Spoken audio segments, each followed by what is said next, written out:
senyum dan bangga ya ngeliat timnas Indonesia kemarin. Tapi sebelum kita ngebahas timnas kayak gimana, Intan mau minta maaf dulu sama Jebret Team. Maaf banget, hari Kamis kemarin Dep Dagri nggak jadi tayang karena ada kendala teknis. Tapi ya kita bersyukur ya semuanya akhirnya sekarang udah bisa balik lagi.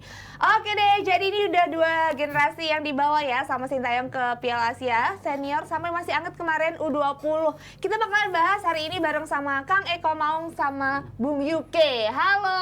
Halo Intan. Kok Kang Eko rambutnya basah habis ngapain? Iya, tadi lihat Om Yuke, iya lihat Om Yuke kalau on screen katanya kalau rambutnya dibasahin lebih bagus. Tapi kalau Bung Yuke kan kelihatannya masih rapi gitu ya, maksudnya nggak basah banget. Ini Kang Eko basah banget gitu. Iya nggak apa-apa lah. Oh kayaknya kayak kelihatan jadi kayak pakai gel-gel gitu loh. Yang penting kita bajunya sekali-kali sama ya, pas ya. Iya terserah Kang Eko lah. Oh itu juga ya. Oke, tapi sebelum kita bahas lebih lanjut lagi nih soal timnas Indonesia, ini ada kabar lebih lanjut nggak tentang Cahaya Supriyadi gimana? Aku sih lihatnya yang di medsos viral itu ya, yang ada dokter di dalam langsung. Cuma kalau lihat penanganannya cepat ya, aku kira sih bisa pulih lah. Jadi aku tuh pas kejadian itu besokannya aku terus tanya anak-anak timnas itu kenapa Supriyadi kayak begitu Cahaya. Oh dia bilang ya itu hampir-hampir Om. Itu lidahnya mau ketelen dia bilang gitu. Oh kayak waktu itu lagi ya? Jadi sama si Berry yang memang ada deket situ ditarik sama dia. Iya. Jadi itu kan yang nggak terekspos ya. Iya. Tapi ya sudahlah itu sudah artinya sudah terselamatkan gitu ya. Ini pelajaran buat kita dan juga para pemain tentunya di saat terjadi hal-hal yang di luar dugaan, insidentil seperti itu mereka harus aware ya. Tentang bagaimana penanganan pertama karena yang dekat dengan kejadian adalah pemain-pemain itu sendiri kan dan alhamdulillahnya teman-temannya saya nih ngerti gitu bagaimana cara nyikapi itu karena kalau nunggu tim medis datang kan waduh lama itu. Iya, take time. Gitu. Dan udah di ini sih kan kemarin Papi dokter timnas juga udah declare di medsos bahwa Cahaya dalam kondisi stabil udah pulih, cuma perlu istirahat, udah di CT scan segala macam dan Supriyadinya juga ada di hari H kan pas kita lawan Vietnam tuh dia ada di bench. Iya, ada. Tapi mudah-mudahan ini maksudnya jadi benar kata Bung Ika jadi pelajaran buat kita semua ya bahwa kecelakaan kayak gitu bisa terjadi kapan aja dan itu memang butuh penanganan cepat. Mudah-mudahan teman-teman kita teman-temannya adik-adik kita mudah-mudahan bisa dikasih ajaran penanganan pertama ya. Itu edukasi lah ya. Edukasi itu penting. APPI yang sering bikin seminar itu berarti ngaruh tuh karena beberapa musim lalu kita pernah melihat ya harusnya nggak boleh diangkat. Nah itu kan hal-hal pingin ngebantu tapi nggak tahu ilmunya, nggak tahu tekniknya malah bisa bikin fatal. Tapi sekarang ya alhamdulillah ya kemarin kebukti benar tindakannya betul. Gitu ya. Karena kan itu kelihatan nih, saya juga udah mulai feeling waduh jelek nih kayaknya soalnya dari pemain-pemain Hong Kong pun juga ikut bantu manggil kan, wah ini kayaknya kritis gitu loh, ini pasti ada sesuatu yang mengkhawatirkan gitu, ternyata ya begitu memang kejadiannya gitu. Oke, ini tapi ya mudah-mudahan Cahaya bisa cepat balik ya, karena ini salah satu bisa dibilang aset negara ya, Bung Yuke ya. Iya, kan dia sebetulnya kan juga dipanggil senior kan, cuma karena mengalami hal seperti itu, jadi akhirnya diganti Riyandi. Ya istirahat dulu. Oke, nah kita ke matchnya ini. Wow, kita patut bangga ya, bisa sapu bersih semuanya nih. Ini udah nggak ada deg-degan lagi, nggak ada hitung-hitungan deg-degan dan bergantung sama yang lainnya lagi ya. Tapi Bung Yuke dulu deh, ini ngelihat dari hasil Indonesia bisa menang 4-0 dari Timor Leste, terus menang juga 5-1 lawan Hong Kong, ini juga 3-2 akhirnya lawan Vietnam. Ini melihatnya anak-anak artinya udah berproses dong Bung Yuke? Iya, sudah pasti ya, dan yang terlihat sangat dominan tuh mentalitas ya. Kelihatan mentalitas mereka luar biasa dan itu sudah dibuktikan lawan Vietnam.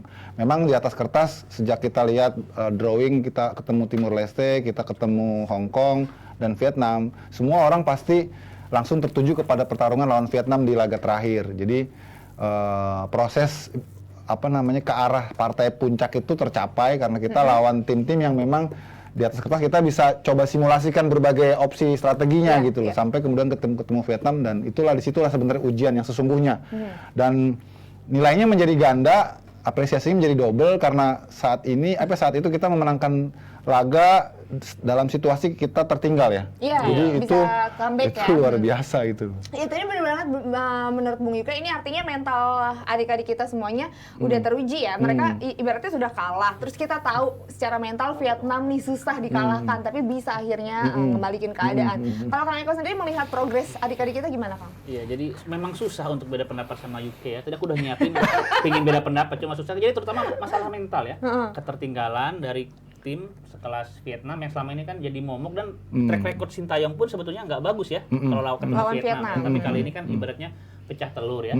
Dan kalau kita lihat per personal pemain, siapa yang kemarin belum dia kan Ferrari. Itu dia malah cetak gol gitu. Terus dua pemain yang dimasukkan oleh Sintayong gitu. Bikin gol. Di babak kedua, dua-duanya bikin gol. Jadi balik unggul. Saya pikir pemain ya ketika masuk dia udah jelas tuh mau ngapain, tusinya apa, sehingga memang kontribusinya jelas. Lu pemain pengganti bawa kemenangan udah. Iya, tapi kalau kita lihat juga dari permainan ini Indonesia udah berani langsung neken ya Bung Yuke ya dari awal. Iya, sebetulnya bukan tanpa resiko ya. Yap. Kemarin itu kalau gue lihat memang STY ini menerapkan formasi starter yang di luar dugaan ya. Dia mainkan kalau Aditya kan memang terpaksa dimainkan karena cahayanya memang berhalangan karena sakit. Tapi dia cadangkan Marcelino tuh sempat jadi pertanyaan, berani banget gitu ya. Iya. Dia pasangkan Janadin ya Janadin oke, memang bagus dari ketika melawan Hong Kong juga dia udah menunjukkan kapasitasnya. Tapi di partai penting ini saya pikir STY nggak mau gambling ya. Dia cadangkan Marcelino, ternyata ada maksud tertentu Intan. Jadi dia sengaja cadangkan Marcelino, pertama memang karena alasan fitness ya. Dia kan juga baru pulih kemarin kan, dan juga main terus di Persebaya, jadi perlu recovery yang cukup, apalagi ini mainnya 2 hari sekali. Dan yang kedua memang persoalan taktik.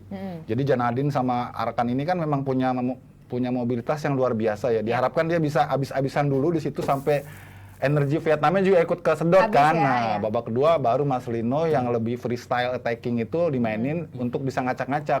Dan ya itulah sepak bola Intan ya. Kadang-kadang insting itu menjadi hal yang paling krusial untuk menentukan hasil akhir. Karena kalau gue lihat itu lebih kepada pengalaman pelatih ya. Dia bisa membaca bagaimana situasi yang harus direncanakan gitu. Dan akhirnya memang begitu kita deadlock babak pertama, babak kedua Marcelino main sejak menit 46, dia bikin gol. Konstelasi menjadi berubah kan. Dan itu pertama kalinya Marcelino main bareng dengan Janadin. Karena biasanya dari Piala AFF kemarin Janadin tuh jadi deputinya Marcelino. Tapi kemarin ini mereka main bareng dan menjadi formula baru lah ya. Karena posisi dari Marcelino dimainkan di sisi flank dan dia jadi free roll striker lah, dia bisa bermain di mana aja tanpa mengubah compact permainan di tengah. Karena di tengah tuh menurut aku sih udah compact banget karena Arkan sama Janadin ini udah tektokannya enak. Tambah lagi Marcelino masuk, puzzle-nya ketemu gitu. Karena sebelumnya kan di babak pertama kita agak deadlock ya, si Ronaldo nggak moncer-moncer, terus Hoki juga tidak sebagus saat dia melawan Hong Kong, mungkin karena lawannya Vietnam juga ya. Jadi perlu ada perubahan dan pemain yang dimasukkan itu semuanya memberi impact gitu. Iya, tapi ini emang sih Bung Yuke bilang ini Coach Sintayong ini berani banget ya, kayak merubah juga ada beberapa pemain yang harusnya posisinya tidak di posisinya sebenarnya. Itu Robby juga. Darwish ya. Iya, Robby Darwish, dan itu ternyata terbukti juga ya Kang Eko ya. Iya, jadi kalau tadi kan kita ngomongnya Sintayong secara keseluruhan ya, nggak cuma di pertandingan ini. Kan kalau kita lihat jumlah gol yang dicetak oleh Vietnam ke lawan-lawannya ya, Timor Leste sama Hong Kong sama-sama besar. Bahkan kalau nggak salah di sebelum bermain itu klasemen Indonesia ada di puncak karena fairness kan, masalah kartu kuning ya. Nah, dalam artian dengan gol sebanyak itu, kalau mau strategi aman ya, Sintayong kan bisa aja ngincer runner up terbaik lah, misalkan atau apa, tapi kan enggak ya. Dan jangan lupakan juga bahwa kita itu diprediksi akan jadi bulan-bulanan Vietnam tuh sama beberapa media luar ya. Entah ini komparasinya gimana nih ya, Om Yuke ya. Cuma mereka itu melihat Vietnam itu lebih oke ya, karena kualitasnya merata di berbagai lini. Indikatornya adalah ketika Vietnam menang besar, itu gol itu terjadi bukan cuma penyerang, tapi juga backnya bisa cetak gol, karena bisa cetak gol. Beda sama Indonesia depan doang. Dalam artian tengah sama belakangnya itu diragukan, nggak setara dengan Vietnam. Tapi terbukti Sintayong nggak nyari aman kok. Jadi pure strategi ya. Ternyata Sintayong juga pinginnya lolos mutlak gitu. Iya. Tapi Vietnam tetap lolos ya. Runner-up terbawah tetap Iya, berada. runner-up. Karena nilainya signifikan juga sih. Dia kan 6 poin, yang lainnya mungkin di grup yang lain nggak sebanyak itu. Tapi ini nunjukin kan pelatih kita ini ambisius kan, nggak mau nyari yang Main peluang-peluang aman kedua doang. ketiga. Iya. Tapi Jadi tadi bagus Bung lah. Yuki kita sempat sedikit ngebahas Robby Darwish ya.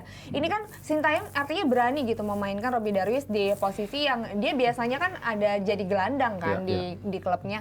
Klubnya apa Bung Yuki? Aku kok lupa sampai. Persib. Oh Persib, di Persib. Waduh, iya. ini settingan atau apa? Robby Darwish tuh mau yang senior, mau yang anak-anaknya tetap di Iya, tapi Persib. dia tuh langsung nyetel Bung Yuki. Ini kan keren ya. Iya, Maksudnya kayak, gambling tapi bener-bener terbukti Iya, gitu. jadi misalnya. ini kalau menurut analisa gue, STY belajar dari kekurangan kita di AFF kemarin ya. Di AFF kemarin itu kita banyak celah, terutama di sisi pertahanan ya.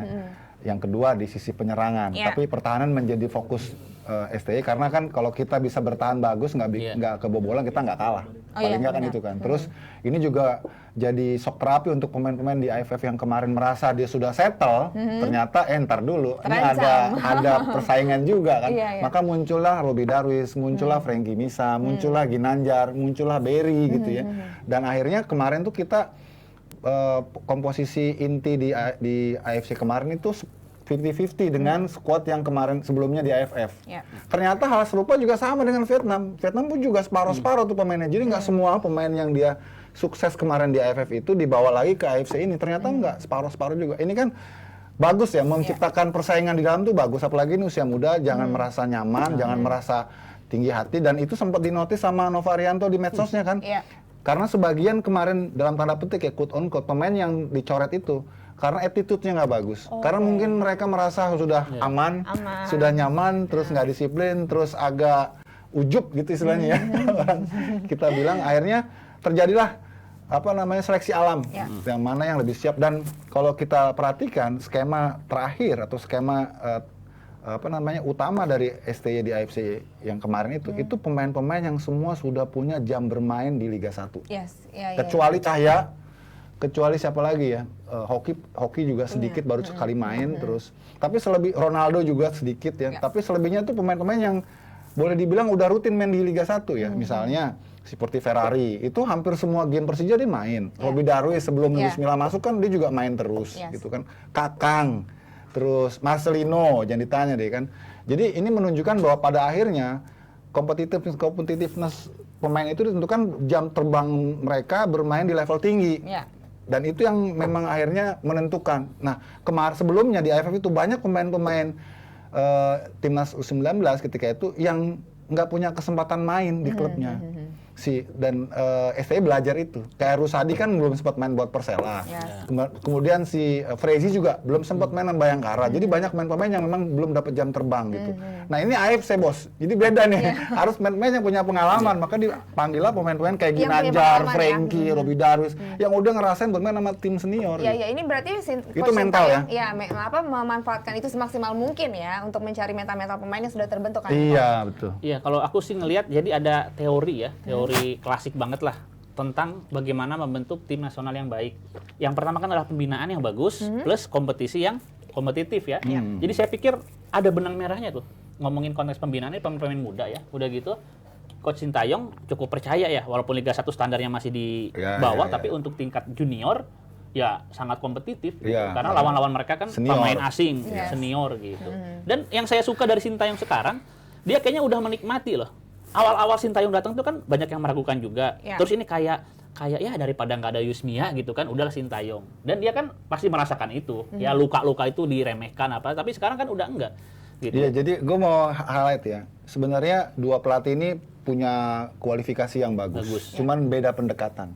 Kalau Luis Milla itu lebih mengajari kita prinsip main bola yang benar. Jadi dia lebih banyak sentuhan, pakem, cara main yang benar dulu loh, gitu kan. Karena ini kan negara berkembang, dia datang, dilihat, dia observe, wah ini mainnya berantakan gitu. Diajarin cara main yang benar dulu, prinsip main bola yang modern seperti apa. Jadi lebih banyak kesentuhan. Sisi mentalnya dia nomor 2-in dulu. Kalau STY dia datang dengan pendekatan mental. Ini mentalnya harus beresin dulu nih. Karena aku pakai pola apa aja kalau mentalnya nggak kebentuk, nggak beres, nggak susah nih. Mental itu implementasinya apa? Fisik. Jadi dengan makanya fisik, digembleng ya. gembleng fisik ya. Meski banyak yang awal-awalnya pada ngeluh, pada capek segala macam, dia mau nggak mau harus ngikutin. Dan akhirnya kesampaian. Yang membedakan, Luis Milla cuma setahun. STY ini udah jalan 3 tahun ya.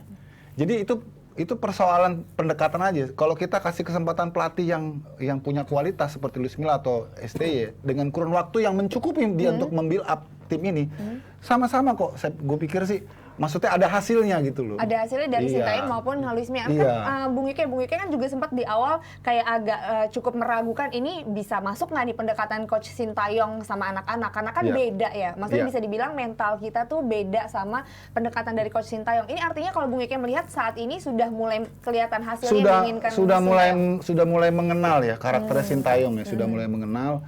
Jadi anak-anak Maksudnya apa sudah mulai kelihatan ya? beradaptasi. Oke. Jadi yang kalau STY kan pendekatannya kepada fisik ya. Jadi postur juga menjadi salah satu opsi utama. Makanya kemarin gue bilang pas lagi nonton bareng itu, kita nggak usah khawatir kalau lawan main bola-bola crossing. Nggak khawatir, kita belakangnya tinggi-tinggi. Yeah. Mereka nggak ada yang menang duel kok. Tapi begitu kita dihajar lewat true pass, ground passes gitu ya, itu problem. Karena kita transisinya masih terlambat. Karena masih Vietnam kan mainnya direct dia. Ya. Counter press kan, begitu dapat bola dia langsung lempar ke depan, adu lari. Ini kita harus cepat. Kita kan tinggi-tinggi nih, biasa orang tinggi-tinggi larinya agak lambat Iya. gitu. Ya, tapi ini opsi kan. Terus gue mau bilang juga, kemarin kan sempat ada di medsos tuh banyak yang untung Ferrari bikin gol, kalau nggak abis dia dibully gitu. Jangan lupa Ferrari itu memang ditempatkan STY sebagai attacking defender. Jadi dia back, tapi tugas dia attacking. Perhatiin deh, dari setiap gol yang tercipta, itu Ferrari ada di kotak penalti. Ada di sana, iya. Jadi wajar kalau dia kemudian transisinya telat, karena dia mundurnya jauh. Maksudnya itu harusnya ketika terjadi transisi, Vietnam mulai build up, karena kita nggak bisa selesaikan di depan, itu kita harus matiin bola di situ. Bikin foul kayak, bikin pelanggaran kayak, supaya kita reorganisasi lagi gitu. Yang kejadian kan enggak. Kita slip, mereka counter, ya terlambat kita. Kalau Ferrari sih memang kalau yang nggak ngerti orang pikir nih back nih Gagal ya. Padahal memang itu bagian dari strategi STY dan terbukti dia bikin gol. Yes. Karena memang itu tadi gue bilang ini semuanya gambling karena sepak bola itu kan pertaruhan ya. Yeah. Jadi tinggal opsi yang mana nih yang menguntungkan dan bisa menghasilkan. Walau nanti ada resikonya ya. Semua permainan seperti ini di level yang ketat pasti ada resiko dan itu diambil STY gitu. Ya. Ini artinya Kang Eko, resiko yang diambil coach Sintayong ini ternyata semuanya berjalan dengan baik ya. Iya, namanya seorang pelatih berkualitas itu kan bukan cuma kemampuan teknis ya, tapi dia juga ibaratnya dibayar karena feeling dia, karena insting dia ya. Iya. Dan sampai saat ini terbukti ya, dari mulai pergantian pemain yang efektif gitu. Terus ada beberapa hal out of box ya, dari tim senior pun junior. Saya pikir ya berjalan sesuai rencana. Bahkan kadang-kadang jujur ya, saya kalau lihat timnas sekarang, saya tuh lupa loh. Sintayong itu kan belum masih gelar kan, tapi hanya lolos gitu ya. Belum masih gelar, lupa saya tuh. Tapi yang saya tahu tuh Sintayong pelatih bagus, timnas semakin enak mainnya gitu. Iya, enak mainnya gitu. Ya, tapi kalau tadi kan kita sempat juga ngebahas Marcelino yang masih jadi nyawa ya Bung Ike, walaupun dimasukin di menit di tengah-tengah permainan ini karena Sintayong itu strateginya. Nah ini kalau melihat si Ronaldo sampai saat ini kan belum ngasih gol ya, tapi kalau Bung Ike sendiri melihat permainan Ronaldo ini masih apakah masih membaik? Ronaldo tuh awal-awal waktu dia sempat bahkan dipanggil timnas main buat timnas senior juga kan waktu itu awal-awal ya. Itu karena dia nunjukin di liga dia main. Tapi kesini-sini Ronaldo nggak main-main gitu. Jadi kesempatan dia. Iya, jadi ya sentuhan di level kompetitif itu dia nggak ada gitu loh. Dan yang gue sayangin netizen kok marah-marahin dia, maki-maki dia, jangan dong, ini pemain masih bisa berkembang, biar aja. Tadi kan gue katakan ujung-ujungnya jam terbang, makanya pemain-pemain yang potensial ini kalau di klubnya nggak dapat slot bermain, ya dia akan tersingkir dengan pemain-pemain muda yang klubnya kasih kesempatan bermain.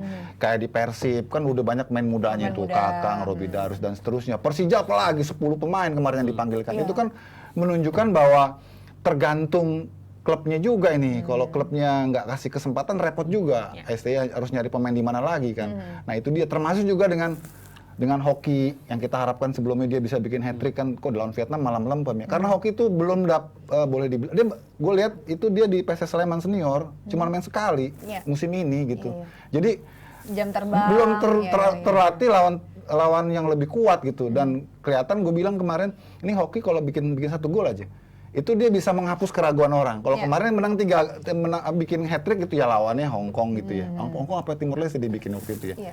Jadi ya berbeda gitu loh. Kalau Marcelino memang wayahnya dia emang ada di level senior. Pemain ini lebih matang dari usianya. Bukannya tua ya maksud, tapi visinya, mentalnya. Karena kan dia main reguler.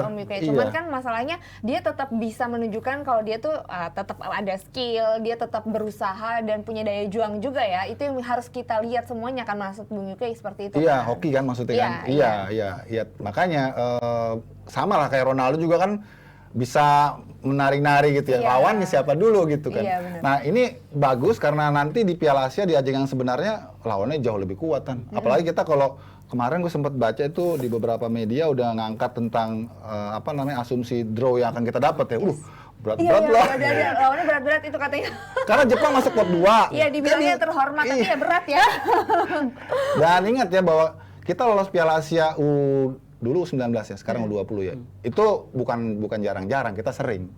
2018 kita sampai perempat final kalah sama Jepang. Kalau kita menang sama Jepang, kita semifinal, kita ke Piala Dunia U20 tuh. Terus sebelumnya juga waktu zamannya Fahri ya. Kalau yang tadi zaman Indra Safri, sebelumnya zamannya Fahri yang kita di Malaysia tuh, yang kita kalah sama Australia gitu, kita kalau menang sama Australia, kita ke Piala Dunia tuh. Jadi ini bukan sesuatu yang luar biasa kalau lolos doang ya. Tapi nanti di hari-harinya itu yang kita mau, pas di ajang Piala Asia itu. Ini gimana caranya kita bisa lolos lagi untuk ke Piala Dunia? Ini Kang Eko kalau ngeliatnya peluangnya gimana nih Kang? Ya namanya peluang mah ada aja ya. Cuma saya pikir tetaplah tim-tim dari Asia Timur ya itu bakalan sulit dilewati. Tapi sebetulnya yang menarik nih, saya tadi ingin menggayung Sambuti tentang kesempatan bermain ya. Di usia-usia segitu memang harus main tuh sering ya. Jadi nggak tergantung klub besar apa enggak, tapi dia sering main. Saya ambil contoh Ferdinand Sinaga ya. Waktu pertama-tama dia mau meniti karir senior, peluangnya gede loh di Persib itu. Tapi Ferdinand mau perih dulu. Dia malah main di Wamena loh. Wamena jam bermain otomatis main terus dia. Nah, akhirnya dia menuai hasil ya, dilirik timnas, lalu klub-klub besar mulai melirik dia kan, PSM yang mau tuh terus Sriwijaya juga ya. PSM Sriwijaya gitu. Dan ya kelihatan lah sama teman-temannya yang milih betah ya, walaupun jadi cadangan, walaupun klub besar kan sekarang yang masih bisa main di level usia dia, angkatan dia kan nggak banyak. Dia Wildansyah sama siapa ya? Aku cuma ingat 2 orang itu loh. Maaf ya yang nggak kesebut, terlupakan. Iya, itu dia makanya sih harusnya ada kompetisi. Itu dia. Kompetisi usia mereka ya. Usia muda ya. Mungkin yang ada di wadahnya mereka. Iya, di usia mereka. Untung nih yang saya dengar mau digelar nih U20. U20 Liga 1. Itu kapan Bung Ike? Oktober. Oktober. Itu juga didorong-dorong itu. Bikin dong. Karena emang repot kalau misalnya mereka semuanya harus bersaing sama senior di Liga 1 kan. Kalau Liga 1 kan targetnya juara, targetnya menang. Dia ngeliat pemain muda minim pengalaman. Kalau pelatih nggak suka ya udah jadi camat. Iya, soalnya pelatih juga dapat tekanan, udah tahu Liga 1 kan kejam. Kalah nanti dipecat gitu kan, jadi pilihan. Bukan kejam, brutal. Tadi aku jadi ingat kalau nggak salah Ferdinand itu waktu di Persib juniornya seangkatan sama Andri Tani berarti masih main. Kan kesebut ya, Wildansyah, Andri Tani sama Ferdinand. Soalnya aku waktu itu masih ngeliput mereka tuh waktu juara Haornas Suratin ya gitu. Oke. Ya tadi kita udah nyinggung senior nih. Ini next juga Sintayong udah mau fokus juga nih sama timnas senior, udah ngegas juga. Ini Coach Sintayong juga kayaknya semangat banget ya. Kita lawannya ada Kurasau. Saya jadi negara mana ya? Christian Carrasco. Presidennya Christian Carrasco itu. Bro itu negara mana bro? Gue nggak kenal. Ini ya, tapi rankingnya di atas kita ya? 50-an. Bisa begitu ya. Ini gimana nih peluangnya Bung Ike? Tapi mudah-mudahan harusnya Indonesia bisa lah ya. Ya mestinya lah ya. Kalau melihat sekarang kan yang pemain yang dipanggil tuh banyak yang e-board semua ya. Kayak misalnya Witan, Egy, terus Arhan, terus Asnawi. Asnawi balik lagi. Bagot ya. Bagus lah. Ya harusnya dengan tren positif yang kita raih belakangan ini memantik semangat seniornya juga, jangan kalah dong. Gitu sama adik-adiknya dong. U16 juara, yang U20 lolos. Masa seniornya kalah sama negara yang kita nggak kenal. Yang spellingnya juga gak susah. Kurasau. Ada info baru juga. Rankingnya sekarang 84 Kurasau. Oh, bukan Abrar, katanya 50-an loh. 84 salah. Kan Abrar juga manusia, Kang. Ini ada info juga tapi mana itu, Bro? Ada info juga nih Intan. Jadi aku tuh kan lagi lagi jadi ketua di tim ini, tim pemerintah tentang naturalisasi ya. Kemarin iseng tuh, saya nanya kan, Iya, naturalisasi. ke Kemenkumham yang di Cawang, MP Haryono tuh, yang dimana semua rata-rata pemain naturalisasi ngambil sumpah di situ kan. Nah ternyata bisa jadi kan semua udah beres nih ya, udah beres, tinggal nunggu dokumen. Dan ada omongan katanya, ini ngejar tanggal 27. Waktu itu posisi aku nggak tahu ada match FIFA match day apaan 27. Nah, jangan-jangan ini dan 24 dan 27. Nah, itu kan minggu depan ya. Minggu depan bisa jadi di seminggu ini dicepetin. memang ada pengambilan sumpah, jadi mereka sah jadi WNI untuk 2 pemain ya. Jordi Amat sama Sandy Sandy Walsh. Walsh, ini buat mereka berdua? Iya, senior. berdua. Langsung, Nah, langsung aku waktu itu ketika nanya ke orangnya, ke pegawai di sana, aku dalam posisi nggak merhatiin emang ada apa tanggal 27 gitu kan. Nah ternyata pas akuin, ngejar yang ini mungkin. buat timnas. Walaupun aku agak aneh kenapa nggak disebut tanggal 24, ya mungkin petugasnya ingetnya tanggal 27 gitu. Tapi cuma mungkin gitu. mepet nggak sih? Maksudnya kan ini 27 udah main ya, udah ngelawan. Terus Iya, mereka 24 main, 27 main. Tapi mereka kalau belum ada proses Kalau naturalisasi tim, yang pertama kalau persoalan legalitas kita nggak ikut-ikutan Iya, lah ya. iya, iya. Tapi apakah mepet Tim itu atau loh. enggak? Iya. Kalau buat pemain Eropa gitu, mereka ketemu 3 hari cukup. Karena kan mereka berkompetisi, iya. jadi nggak perlu juga TC panjang. TC panjang tuh hanya cocok untuk tim junior yang nggak ada kompetisinya, kayak kita nih, nggak ada kompetisinya.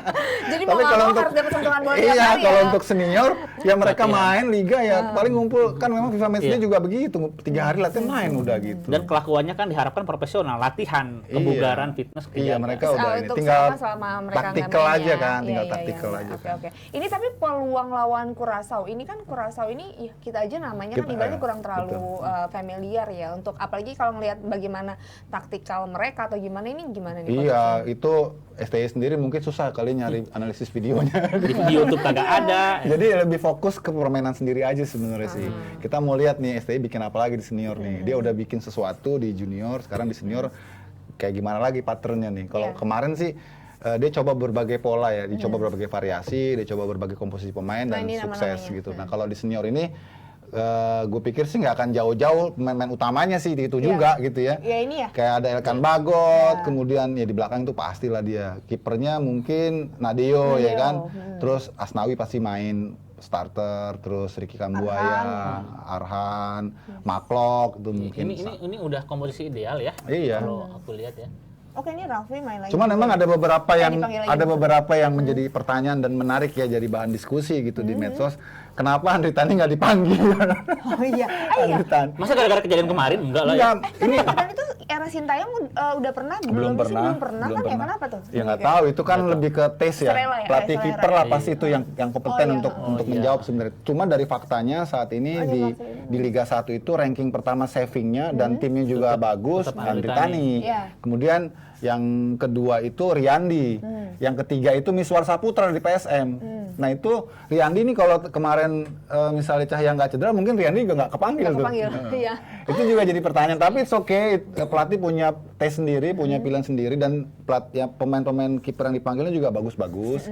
Terus yang berikutnya Rafli Iya, di iya, striker. tadi Itu kan Rafli kan juga jarang main ya, Iya, terus iya. gampang cedera segala macam. Iya, itu Tapi dia kembali dipanggil, itu juga jadi pertanyaan. Padahal masih banyak striker-striker yang lain yang mungkin lebih mumpuni gitu Iya, ya. tadi aku juga sempat kan makanya aku bahas Rafli dipanggil padahal kan belakangan ini kayaknya udah jarang. Ini Iya. kalau Kang Eko ngeliatnya dari tadi semua pemain-pemain itu seperti apa? Ya, aku melihat sih walaupun ada beberapa pemain yang kok ini enggak ya, tapi itu cukup ideal ya. Dari komposisi cukup bagus. Secara umum oke Nah, lah. bahkan kalau kita lihat dari klubnya ya, klub-klub yang di luar maupun yang Liga 1-nya kan klub-klub besar ya. Ya. Jadi kita mikirnya kalau kita sebagai supporter mikirnya nggak out of box kan, tapi tadi kan kita ngomong tentang pertaruhan seorang pelatih ya.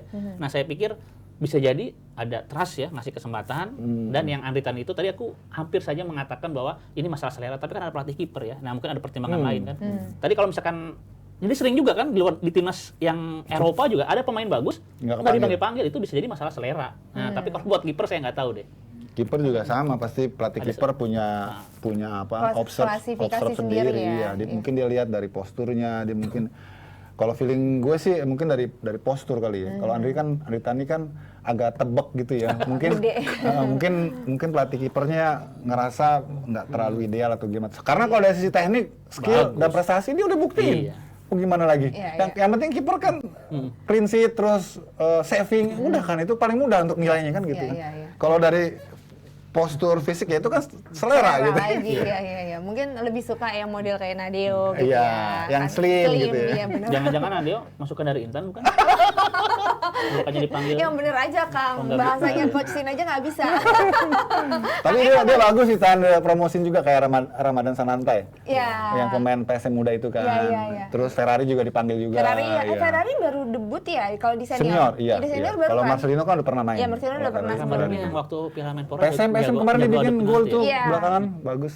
Iya. Nah, terus ini Ini dia dia ya. Ini tadi. Mana sih? Yang debutan ini kan Ramadan Sananta, Muhammad Ferrari itu yang debutan Ferrari, ya. iya, debutan dua-duanya. Kalau yang lainnya sih ya Sahrul, nggak tahu Sahrul baru apa enggak ya, tapi Sahrul pernah dipanggil kok sebelumnya. Yang lainnya semua muka-muka lama sih. Iya. Dan penampilan reguler mereka di klub terjamin. Mark Klok, Ricky Kambuaya, Ahmad Irian. Kalau pemain muda yang paling banyak caps-nya di klub senior saat ini Ferrari. Ferrari. Iya, hampir semua, dia cuma absen sekali. Seluruhnya 10 game itu dia 9 game Berarti main. pantas ya, maksudnya dipanggil Iya. Coach Sin ke. Ya sebetulnya sih masih banyak nama-nama yang udah berpengalaman ya, tapi mungkin STY udah mulai mengkader nih, mengkader ke depannya gitu kan, makanya diselipin pemain-pemain U20-nya. Ya, tadi yang Bung Yuki juga bilang yang Ramadan Samanta ya. Samanta, iya. Ini juga cukup Wih, itu eye-catching lagi ya. moncer teman belakangan Iya. dia kelihatan banget apa namanya nih striker potensial ya. Sayang dia setahun lebih tua sih ya, kalau di 2003 dia bisa main di U20. Tapi ini Coach Sin tadi yang kebalik lagi emang pelatih yang berani gambling ya untuk manggil pemain-pemain yang menurutnya dan juga terlihat bagus di liga, terus akhirnya dipanggil juga kan banyak pelatih yang kayaknya lebih percaya udahlah pemain itu lagi. Kalau ini kan enggak ya, berarti ada pilihan-pilihan lain dan ada kesempatan lain bagi pemain-pemain lainnya artinya ini. Ya bagus, menurut aku sih bagus. Jadi biar seleksi itu terus berlangsung, nggak Yang ada tadi Bung Yuki bilang kata nggak ada yang nyaman. nyaman, Nggak ada bener. kata Karena kan harus nyaman. ada saingan kan. Iya. Kalau misalnya Terutama di junior ya. Iya. Junior. Jadi untuk anak-anak seusia itu memang zona tidak nyaman bagus berkompetisi. Nah, tapi kalau untuk seusia saya sama Om Yuki ya harus dibuat nyaman sih. Kalau disuruh kompetisi dalam dunia apapun bekerja udah males gitu. Iya. Yang Udah ada malas mulai dari nol lagi. malah stres, malah hopeless gitu. Oke, nanti itu bakal kita bahas fullnya nanti mungkin hari Kamis ya. Tapi kalau ngomongin nyaman nih, zona nyaman, kayaknya ada Persib yang mulai nyaman. Nyaman. nih. Gimana nih sebagai Kang Eko Maung? Nah, betul, betul. Persib Ini gitu bukan ya. menyamakan, tapi ini membuat saya teringat ketika Persib tahun 2006. Waktu itu Arcan Yuri ya. Arcan Yuri ini caretakernya pelatih almarhum Risnandar. Di tangan Risnandar, Persib kalah terus. Bahkan di kandang sendiri kalah. Ya. Waktu itu masih latihan di Siliwangi ya? Iya main di Siliwangi. Dan dulu itu masih kuat istilah draw di kandang itu sama dengan kalah. Nah ini kalah beneran. Ya, dari dua klub Jawa Tengah saya ingat tuh, karena rusuh dan ada demo ya. Saya ingat dari PSIS sama dari Persijap. Akhirnya demo, Risnandar turun ya. Ini makanya mirip kan. Kemarin juga ada demo turun. Nah, caretakernya ternyata mantan pelatih Persija, Arcan Yuri gitu ya. Itu menang. Saya ingat betul Tour itu menang di Yogyakarta lawan PSM, menang. Golnya Zidan Arif sama Gendut Duni itu masih ingat.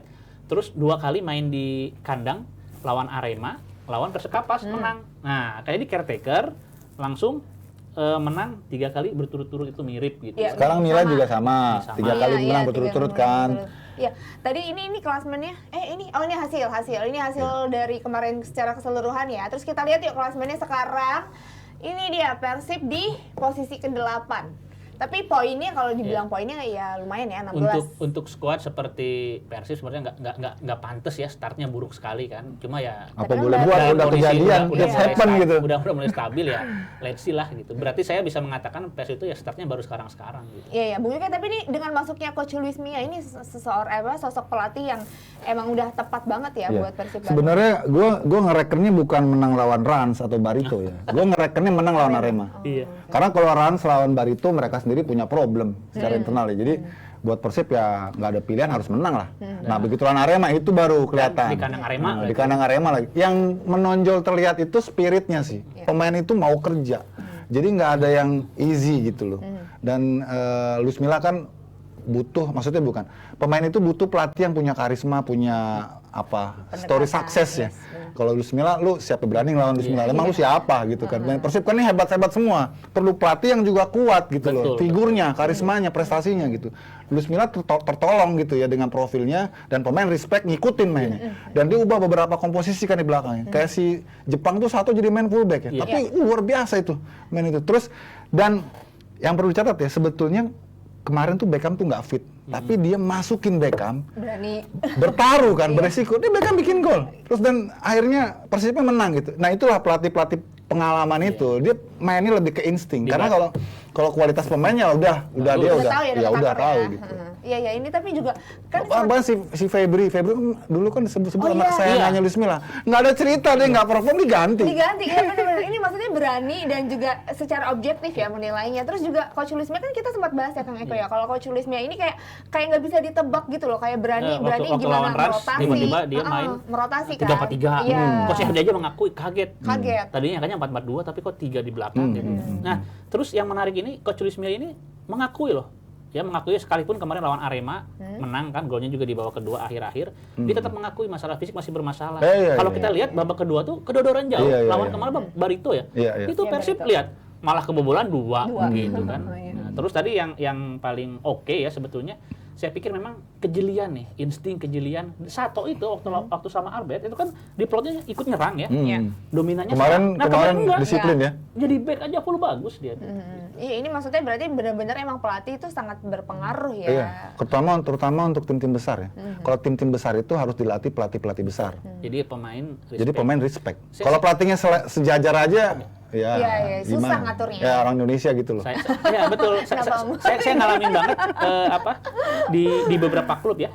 Di beberapa klub tuh ada ketika pelatihnya si ini pemain yang banyak tingkah jadi saya sebut aja Persipura dulu ya. Ketika Coach RD masuk itu ada beberapa pemain yang udah nggak usah disebutin lah ya ngapain aja gitu. Tapi yang simple kayak larut malam baru datang udah langsung respect semua. Dulu tuh di Persipura tuh katanya yang menjadi figur ya panutan itu pada segan pemain tuh Coach RD sama Edward Ipak Dalam ya pernah ya. Pernah ya itu. Dan sejak itu kan jadi bagus tertib tuh.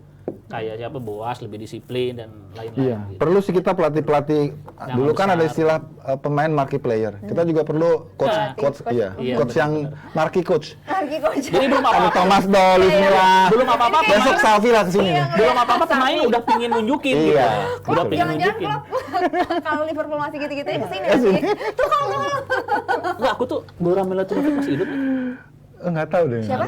Bora Milutinovic, iya, pelatih bagus. Tim kecil bisa dia bawa ke Piala Dunia ya. Iya, ini kalau kita lihat kan ini oke lah gitu. Persib akhirnya merangkak naik kan, dan David da Silva juga udah mulai langsung ya dia moncer ya. Iya, langsung moncer kelihatan ya Kang ini ngelihatnya. Iya, jadi sebetulnya ya, aku sih nggak ngelihat David da Silva ya yang progresif. Enggak, buat lini depan sebetulnya akan menjadi pembeda. Ciro Alves itu kan gila, sempat kehilangan sentuhan nih, sempat tumpul banget awal-awal kan. Tapi pemain tipikal Ciro ini kalau udah dapet ya, udah kena momentum harusnya berturut-turut dia bisa cetak gol. Jadi saya nggak ngomong main bagus loh, cetak gol. Tiap pertandingan itu bisa ya minimal absen cuma 1-2 pertandingan nggak cetak gol, tapi sisanya dia harusnya ya untuk terus seagresif dia. Sama ini sih mungkin harapan untuk Persib ya, pemain-pemain itu bermain lebih kolektif lah. Jadi jangan karena dia udah hebat dia mau bikin gol sendiri. Siapa ini? Jangan terlalu individu. Iya kan sebelumnya kan kelihatan ya mereka mau solo gitu lah kelihatannya. Dan sendiri, ya. Sebelumnya Ciro kayak gimana di Persikabo? Mainnya sendiri udah. Buat dia sendiri. Jadi bukan gara-gara dicat rambutnya ya. Tapi lebih tahu aja cara main. Sekarang ya harus mainnya harus berbagi gitu. Karena ada beberapa tim juga di tempat lain yang namanya pemain asing ya, oportunis, pragmatis ya, dia mau show off sendiri, akhirnya kepentingan tim jadi nomor 2, harusnya berbagi sama pemain lokal yang punya peluang bikin gol lebih bagus, dia makan sendiri segala macam, itu ada. Karena itu nggak akan menjamin tim itu bisa sukses kalau cuma ngandelin pemain-pemain asing yang egois, karena banyak pemain asing yang egois. Walaupun kalau buat striker kadang-kadang ego tuh perlu ya. Iya perlu kalau striker. Golnya Ciro itu kan ada ketika bolanya udah kebentur beberapa pemain, pandangan dia tuh nggak ngelihat ke samping temennya, nggak, tetap langsung. Untungnya masuk. Yang kan bentur-benturan dia, kan? tetap dia lihatnya ke gawang kan. Nggak lihat temennya, nggak. Kalau striker memang harus egois ya, tapi juga harus lihat situasi juga. Kalau udah 3 kali kalau udah mentok ya masa paksa-paksa terus. Pasang-pasang terus nggak juga. Nah ini juga tadi kan Bali itu kan jadinya Persib sama Barito. Ini 5-2 ya hujan gol. Terus ini juga ada Bali bisa kalah loh sama Persis. Ya bisa lah. Iya bisa sih, cuma maksudnya Enggak, kalau aku melihat Om Mika ketawa. Om Mika udah sering belum sih sama Kang Eko siarannya? aku Jarang, selama ini jarang. cuma bisa Jarang, nonton Om Yuke di layar TV. Iya. Ini tapi kan maksudnya cukup mengagetkan kan dengan kondisi Persis yang belum stabil gitu. Kalau dari kemarin kok bisa? Enggak, ini kalau pengertian belum stabil, sebelum kemarin ngalahin Bali mereka ngalahin PSM ya? Bukan, ngalahin Madura. Oh, ngalahin Madura kan? Iya. Nah, Tapi kan maksudnya masih belum berikutnya lawan PSM ya? Sama PSM dia nggak kalah dia. kalah, Oh, udah main kalah kalah. lagi. Ya Berarti- itu maksudnya belum berarti settle caretaker kan? pertama. Udah ketemu belum tuh Bram? Dia Persis lawan PSM belum ya? PSM mau kan? Berikutnya PSM ya? Persis itu PSM Oh ya? berikutnya ya berikutnya. Iya. Berarti yang aku perhatiin sih kemarin ya, waktu lawan Bali Dia itu belum. ya. Ini apa? Permainan sayapnya ya. Ada pemain Jepang itu kan? Iya, Pemain Rio, Jepang. Rio. Terus Rio. Sampul Arif gitu ya. Iya. Jadi kalau aku pikir sih, aku nggak tahu waktu Jackson nggak terlalu merhatiin ya, apakah crossingnya kurang atau apa. Tapi kalau sayapnya agresif kayak kemarin sih, aku pikir ya, kalau lawannya di bawah Bali kualitasnya, ya Persis bisa menang juga. Gitu. Iya. Bisa memang- bangkit lagi. Ya minimal kalau menang juga nggak akan cuma 1 gol kayak kemarin. Iya, ya Persis Kemarin 2. Persis ini memang anomali sih Tan ya. Iya. Dia lawan tim-tim yang sejajar nggak bisa menang. Lawan tim-tim yang kuat dia menang gitu. Lawan Bayangkara dia menang, lawan Madura dia menang, bidang kelas lawan main. Bali dia Bali menang menang lagi. gitu loh. Tapi Ini kenapa masalahnya kenapa nih Bung Ige? nggak tahu saya. Tapi mungkin pemain itu perlu penyegaran ya. Makanya pas Coach Jackson agak deadlock untuk mengolah tim ini menjadi bagus gitu ya. Terus datang caretaker Rasiman gitu. Mungkin ada suasana baru ya. Pemain itu juga termotivasi untuk nunjukin. Dan ya lumayan menurut aku sih di bawah Rasiman ini 2 kali menang, sekali kalah. Kalahnya sama Borneo ya. Iya. Om, kalau caretaker bagus gitu dipertahanin apa tetap lihat lisensi gitu? Lihat ya? lisensi. Tetap ya, nggak bisa Ini lama-lama ya? lisensinya belum kan? Belum. Bung Ige, kalau ini Kan nggak bisa. aturannya kan kalau kemarin Hanif bilang kan 30 hari. Jadi dia nggak boleh lebih dari 30 hari harus ganti. Dan banyak pelatih caretaker tuh masih A, termasuk Rasiman kan masih A. Gitu. Jadi ya mau suka nggak suka harus pelatih yang A Pro. Tapi kemarin Jackson masih nonton ya, Jackson ya? Karena Jackson masih kontrak kan. Jadi dia istilahnya sekarang jadi di Mabes lah. Dinonjobkan. Dinonjobkan. Nah, kalau di Mabes Dinonjobkan. dinonjobkan. Oh, kayak gitu tuh begitu ya. Tapi Iya, karena sebetulnya kontraknya emang Masih panjang. masih ya. Iya, jadi yang namanya nuansa baru, suasana baru, pendekatan non teknis itu perlu. Karena kalau kita harus jujur dong, walaupun yang kemarin ngelatih bukan Jackson ya, tapi kan ini fondasinya Jackson tetap kan. Iya, Ya mungkin ya hal seperti itulah. Jadi Penyegaran. intinya apa ya? Intinya bisa jadi Jackson tuh bukannya gagal, tapi mungkin ada hal yang masih belum matching aja dan Rasiman masuk, suasana baru itu Berasa nyala ya. semua gitu. Dan terbukti juga bisa mengalahkan Bali. Ini apa ada pengaruhnya juga nggak sih? Kan ini banyak ex Bali United kan? Iya, banyak. Ada Bahdim, Iya, Bahdim. banyak Terus banget si ada Gavin Gavin juga kan, Bonatsit, iya. Sutanto Tan juga kan dulu di betul. Bali. Iya. Nggak ada sih pengaruhnya sih, lebih ke ya memang Bali kemarin gue nggak lihat kayak Bali yang kita kenal sih mainnya. Iya. Agak- Itu permasalahannya kenapa mungkin? Nggak tahu Dan ada motivasi kartu merah juga. apa. Maksudnya kartu kuning Iya, juga kan? si Jadi itu ya iya, Andika, kartu Andika, merah, Andika. iya. Iya.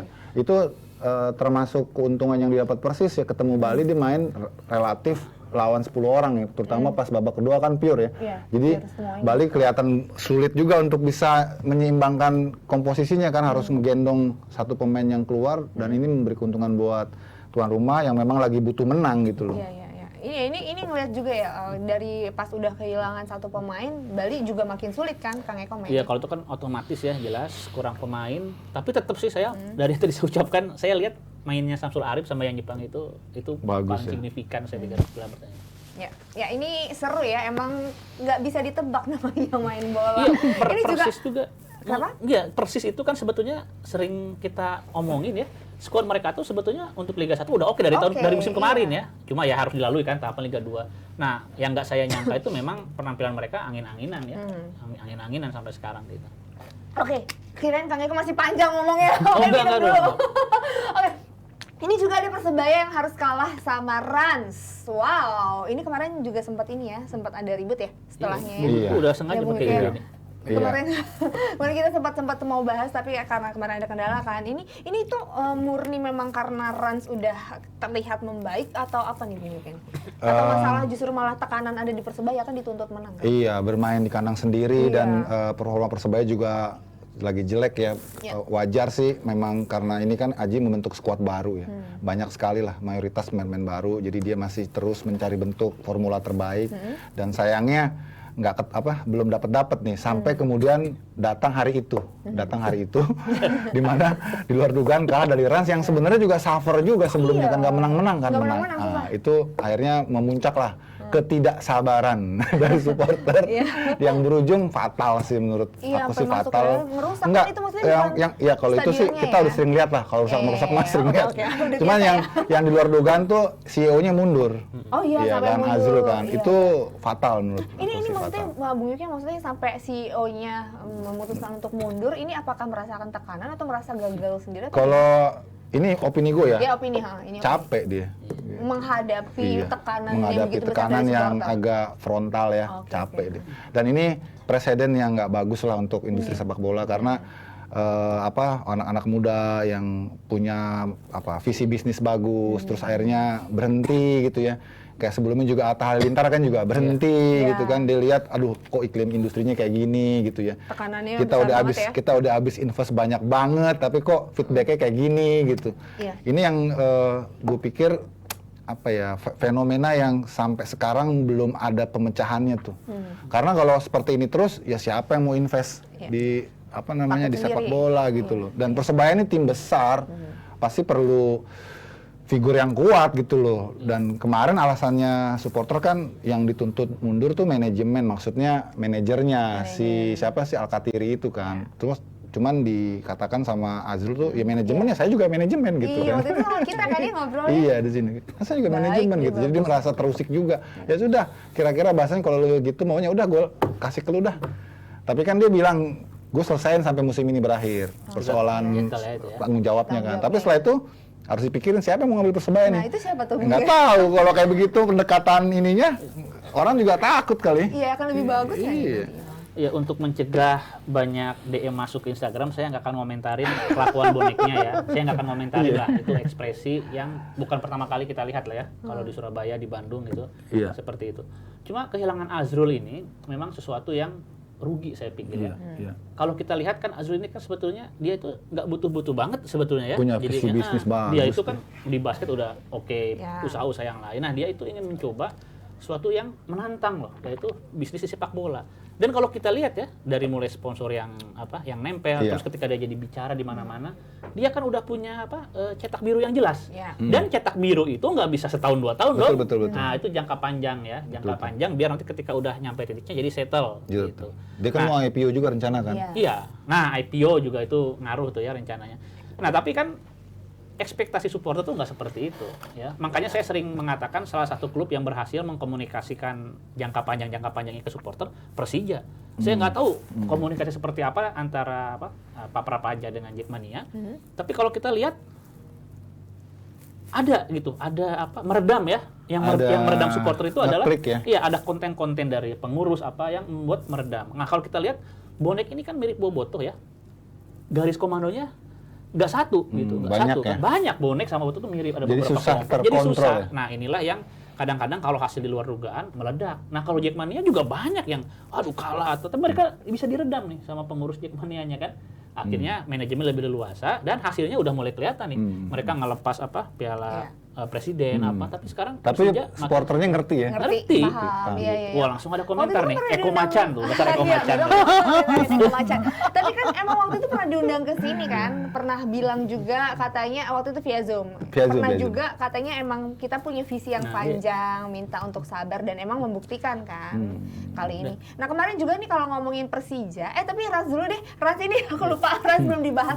Ini Rans kan comeback ya berarti ya. Ini Rans bisa menghadapi tekanan supporter yang luar biasa di tengah lapangan menghadapi Persebaya. Kalau Bung Yuki melihatnya sendiri karena Persebayanya yang penuh tekanan atau justru Ransnya terlihat udah mulai bisa membaik ya? Ya, Persebayanya yang kemarin performanya kurang ya, kurang. Jadi ya itu banyak faktor lah, mungkin karena pressure juga, kemudian juga beberapa pemain juga nggak fit ya, terus Kayak Marcelino kan di timnas juga. Iya, Jadi ada di sana. dan mereka masih proses membangun. Kalau Rans nih memanfaatkan momentum Persebayanya nggak. Sebenarnya peluangnya banyak Persebaya itu. Karena dari permainan sejujurnya Persebaya nggak kalah. Cuman ya ini sepak bola ya. Jadi ketika peluang demi peluang gagal dieksekusi, hukum sepak bola berbicara gitu. Jadi akhirnya berbalik. Kalau aku ada sedikit subjektif ya. Ya aku memang jujur ya, aku memang suka coach RD gitu ya. Udah suka coach, sering aku bilang ya, suka coach RD, terus mereka punya punya pemain-pemain bagus sebetulnya. Tahu coach sebetulnya. RD kemarin sampai kaget ya? Yang kaget lawan Persib. Tapi aku lihat juga itu dari postingan gitu. Nah, jadi selain faktor pelatih ya, aku pikir gini, sebetulnya Ernest ini kan pemain-pemain walaupun nggak yang lagi top perform usia segala macam, itu kan bukan pemain-pemain jelek juga gitu ya. Jadi faktor pelatih plus Persebaya seperti ini kan sebetulnya udah bisa diduga dari awal musim. Yang dipegang sama Coach Aji ini beda sama kemarin coba. Pemain terbaiknya Marukawa pergi. Terus Irianto sama Kambuaya ke Persib gitu ya. Nah, Reva Adi juga pergi. Jadi memang beda gitu. Prosesnya. Memang beda, sedangkan ekspektasi supporter kan nggak bisa dengan nama nunggu, besar Persebaya. Terus iya. kemarin kalahnya kan satu tuan rumah lagi gitu. Nah, tuan rumah tapi maksudnya ya yang menjadi saya sempat enggak kan loh gitu kok kayak bukan Gelora Bung Tomo Iya, karena karena terbuka iya main di Deatras iya. Yes, iya Main di betul. Deatras. Cuma kemarin yang jelas saya cuma ngomentarin lepasnya Mas Azrul ya itu akan Kerugian membuat besar ya? kerugian besar. Dan saya kan kemarin bicara sama beberapa orang ya tentang cara berbisnis ya, cara berbisnis. Kalau kita lihat beberapa sponsor di Liga Indonesia ini kan sama mirip karena memang ada jaringan bisnis yang sama ya, anak perusahaan atau apa. Dan Tapi mereka percaya dan Persebaya kan sebetulnya pede dengan potensi mereka nggak perlu ngemis ke sana tolong sponsorin aku. Dan sponsor mereka juga kelihatan agak sedikit berbeda sama yang lain ya, nggak identik ya sama beberapa klub gitu. Dan yang saya khawatirkan justru apa yang dikatakan oleh Mas Azrul nih, bahwa ntar dia khawatir yang akan bertahan adalah klub-klub yang sebetulnya tidak punya historis dan tidak punya basis supporter yang kuat. Ini kan jadi ironis. Namanya supporter sama historis kan harusnya jadi aset, jadi modal untuk menjual ke sponsor. Tapi kalau misalkan seperti ini nih, kultur supporter kita ya, dikit-dikit ngamuk gitu ya. Enggak, ini bonek jangan marah, termasuk Persib saya bilang. Persib juga gitu kan. Nah, saya khawatir memang nanti malas orang invest tuh. Karena orang invest di sepak bola itu kan sebetulnya orang yang udah punya bisnis lain yang mapan gitu. Makanya ketika dia nggak invest di sepak bola nggak rugi juga, udah gue tarik dulu. Nggak rugi gitu. Nah, yang saya khawatirkan itu. Ini saya kasih contoh ini aja. Yang ngurus Persib sama Bali United sebetulnya tuh saya punya riset ya 2 tahun 2015 2016 itu sebetulnya orang-orang yang sama, cara-caranya sama, tapi di Bali lebih lancar dong karena di Bali itu nggak ada yang namanya tokoh bobotoh, nggak ada yang namanya mantan pemain, nggak ada yang namanya para inohong, para sesepuh, itu nggak ada. Mereka memulai dari awal, jadi relatif leluasa gitu ya. Sedangkan di Persib ya konsorsium ini banyak resistensi, mau ganti logo protes rame di media, mau ini susah. Oke. Jadi ini intinya mudah-mudahan para supporter ini bisa menjadi wadah yang justru mendukung dan mempermudah untuk sepak bola harusnya jadi kan lebih potensi maju ya. Potensi lebih maju. Oke, kita doain ya mudah-mudahan ya semua tim-tim yang lagi mungkin terpuruk bisa bangkit lagi. Ini selanjutnya kita mau bahas tadi yang udah sempat kesebut Persija lawan Madura. Ini 0-0 ini seru ya. Seru. Iya, seru. Banyak banget pelanggaran mungkin. Iya, lebih banyak pelanggaran ya daripada peluangnya.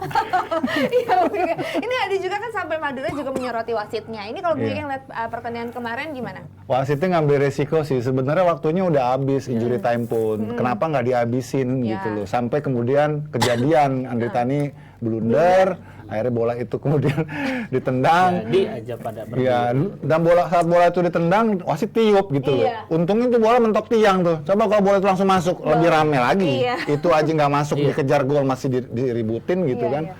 Ya itulah sisi lain ya. Tapi kalau dari pertandingan sendiri menurut gue emang objektifnya imbang memang. Karena masing-masing tim bagus, kuat. Persija dengan keterbatasan pemain yang ada karena kayak misalnya Maman cedera, Ferrari dipanggil timnas, terus Frankie Misa, Ginanjar kan habis tuh pelapisnya tuh dengan squad sampai si Hanif dijadiin back segala macem. Itu udah hasil imbang itu udah bagus. Cukup ya, bagus juga bagus. ya. Kemarin juga tadi aku sempat ini kan ngobrol sama Bung Wike kalau Rico juga dipilih sama pelatih nggak dari awal kan, masuk di tengah permainan. Iya, itu lebih ke taktik sih, lebih ke taktik ya karena dia tetap harus ada joker lah yang bisa ngubah situasi dan itu biasanya dilakukan pelatih di babak kedua.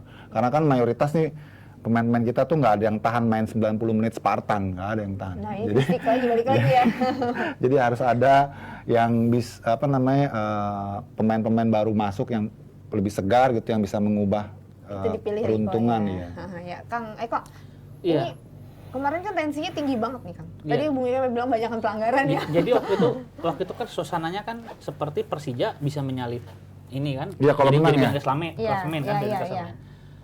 Cuma saya waktu itu jujur aja ya, nggak terlalu memperhatikan. Nah tiba-tiba banyak aja take ngomentarin tentang keputusan Baik yang wasit ngetek. itu. Iya. Aha. Yang ngetek saya ini kebanyakan supporter-supporter yang berharap saya nyalahin wasit kan. Padahal saya kan bukan supporter seperti itu. Namanya Maung, cuma saya itu kan objektif banget. Coba ada nggak supporter yang seobjektif saya kan? Nggak ada. Nah, yang saya perhatikan Banyak, yang saya perhatikan ketika itu ya, saya cuma lihat secara normatif aja. Jadi ada ketentuan di law of the game ya, bahwa seorang wasit itu boleh memberikan waktu tambahan, jadi boleh nambah waktu, tapi dia tidak boleh mengurangi waktu gitu aja. Karena dalam beberapa pertandingan dulu banget ya, kelihatan kalau ada tuan rumahnya keserang terus ya, tiba-tiba Fluid. udahan, padahal masih ada beberapa detik gitu kan, karena wasitnya udah siap-siap lari ke ruang ganti itu, takut dikejar. Nah itu nggak boleh. Tapi kalau nambah itu boleh. Kan sekarang juga kita nambah waktu juga kan nggak kayak dulu. Sekarang kan udah transparan kan, dikasih kan, Iya. Jadi nggak asal. Kalau dulu kan ada wasit injury time sampai berapa 10 menit. Kan sekarang udah ada nanti menjelang setelah 90 menit habis ada yang bawa angka kan. Oh, jadi kita semua tahu injury time sekian menit. Iya. Nah, jadi secara normatif ya yang kemarin itu ya nggak salah, tetap sah itu maksudnya tetap sah, itu nggak dianggap gol, tetap sah karena waktu itu sudah habis gitu. Iya, begitu Iya, seperti itu. bola melayang di udara kan dia tiup peluit Iya. ya. Jadi kalau dari rule of the game ya udah selesai, Udah gitu. selesai. Kecuali kalau basket ya, tunggu bola itu masuk. Tunggu bola jatuh. Tunggu bola jatuh. Nah, itu kan udah selesai. Tadi itu pelajarannya mungkin untuk komite wasit next time harus hati-hati kalau memang waktunya udah lewat injury time ya. Kan wasit itu kan bukan cuma berlaku adil, tapi dia bisa mengamankan jalannya pertandingan sampai Betul. selesai. Jangan sampai terjadi interupsi ataupun juga invasi gitu kan. Itu tanggung jawab wasit gitu.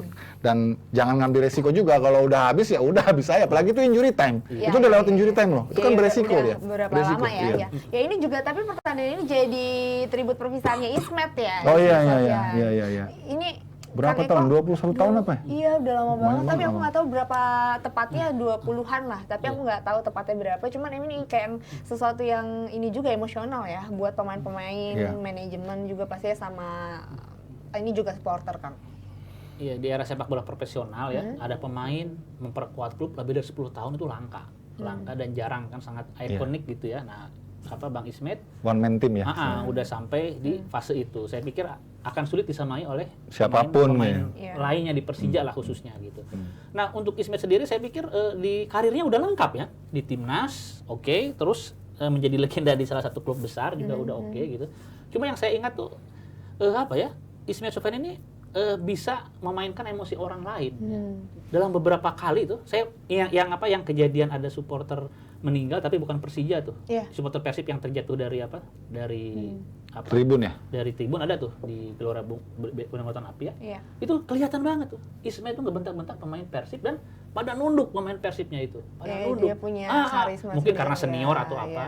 Makanya waktu itu saya bilang ini sosok setelah Firman Utina pergi, ini payah ini saya bilang mantan mental pemain Persib ketika itu gitu. Karena saya ngeliat sendiri. Ismet ngebentak-bentak, teriak-teriak, pada diem. Pemain Persib ini cuma nunduk, ngeloyor pergi. Oh ini zamannya ada Asian kalau nggak salah zamannya Oh, ada Asian. tahun Oh, berapa yang itu. OTS ya. Ya, tapi kalau Bung Yuki sendiri ada cerita nggak Bung Yuki? Selama ini Bung Yuki udah lama nih di sepak bola, nih bareng sama Ismet Sofyan selama di Persija ada nggak cerita sendiri? Sebenarnya kalau sama Ismet secara personal nggak terlalu deket ya. Gue sempat deket tuh sama BP malah. Oh, BP malah. Tapi ini kan Ismet sama BP kan ya sohipan lah. Dan dia termasuk dua legend yang bertahan cukup lama bersama Persija ya. Karakternya sama, leadershipnya sama gitu ya. Bahkan dalam hal tertentu BP tuh respect sama Ismet. Karena dia lebih senior gitu kan. Dan ya perlu ada penghormatan lebih dari kemarin sih menurut gue. Misalnya bikin farewell games. Atau kan undang legend-legend gitu ya. Terlepas dari itu ya Ismet sudah menancapkan tonggak sejarah lah. Bagaimana kisah Kesetiaan. loyalitas ya tim ya. Kalau di Italia mungkin kayak Maldini. kayak Totti atau Maldini atau Del Piero gitu ya, yang one man team gitu ya. Ini perlu gitu tim-tim punya legacy termasuk di Persib atau di Arema atau harus karena dia nantinya yang akan memimpin maksudnya generasi berikutnya. Siapa tahu dia akan jadi pelatih berikutnya nanti atau dia jadi manajer atau karena sosok itu diperlukan tetap bersama tim sih menurut gue sih. Kalau dia kan ini pensiun sebagai pemain, tapi sebenarnya kan dia masih ada di sini gitu. Iya. Yang apa sebetulnya ya, kalau boleh agak sedikit disayangkan ya, sebetulnya banyak yang nunggu Ismet di GBLA nanti tanggal 2. Oh pas Pada itu ya. saat melawan Persib. Karena saya ketika nonton pertandingan kandang ya, nama pemain Persija yang pasti disebut oleh Boboto itu Ismet Sofyan. Ismet Sofyan. Saya kan nggak perlu nyebutin ya, disebut apa gitu, pokoknya Ismet pasti disebut itu. Oh, ini sampai ke rivalnya aja nih. Ini Respect benar-benar lah. respect ya sama Iya, Bang Ismet. makanya maksudnya salah satu pemain yang ditunggu sebetulnya itu Ismet gitu. Boboto tuh ya dalam artian walaupun sebagai lawan ya, Ismet tuh selalu dicari gitu, dicari. Mana Ismet oh itu lagi. Ya, tapi kalau Bung Yuke sendiri ya, kalau ngelihat sosok Ismet Sofyan ini di Persija, Bung Yuke, ini seperti apa Bung Yuke kalau ngelihatnya? Kan udah pasti loyalitasnya nggak perlu dipertanyakan. Nah, tapi kalau untuk hal lainnya ada yang kayak melekat nggak kalau buat Bung Yuke? Yang jelas sekarang Ismet sudah ngambil lisensi pelatih di Persija dan sepertinya Persija udah nyiapin masa depan buat dia. Sepanjang Ismet masih tetap mau di Persija ya. Nggak tahu kalau dia masih pengen main bola, mungkin main di level bawah kali ya. Tapi dia bilang kan dalam beberapa kali podcast bahwa pada akhirnya dia harus ngambil keputusan lebih cepat dari rencana sebelumnya. Dia tadinya kan pengennya musim ini selesai dulu gitu. Tapi dia ngambil lebih cepat karena manusia pada saatnya akan berakhir juga batasnya kan. Dia ngeliat bahwa dia nggak bisa terus ada di lapangan. Dia kan memang didaftarin cuman namanya aja gitu. Sebenarnya dia nggak bisa main juga. Karena kontraknya nggak bisa Agustus kan. Iya, betul. Jadi ya itu sih paling leadershipnya yang ini bisa dalam banyak cerita ketika Persija dalam situasi terpuruk dulu, ingat nggak? Waktu zaman mereka dia masih stay. suffer ya, mereka masih stay. Ketika BP sempat pergi ya kan ke PBR ya, Ismet masih di situ. Terus tetap menemani junior-juniornya itu legacy yang bagus lah kalau untuk pemain legenda ya. Kalau Kang Eko sendiri ada yang paling menempel di Kang Eko nggak? Kalau disebut menempel ya ini jangan untuk ditiru ya. Kenapa? Untuk para penonton yang muda ya. Dulu tuh main kan di Siliwangi ya.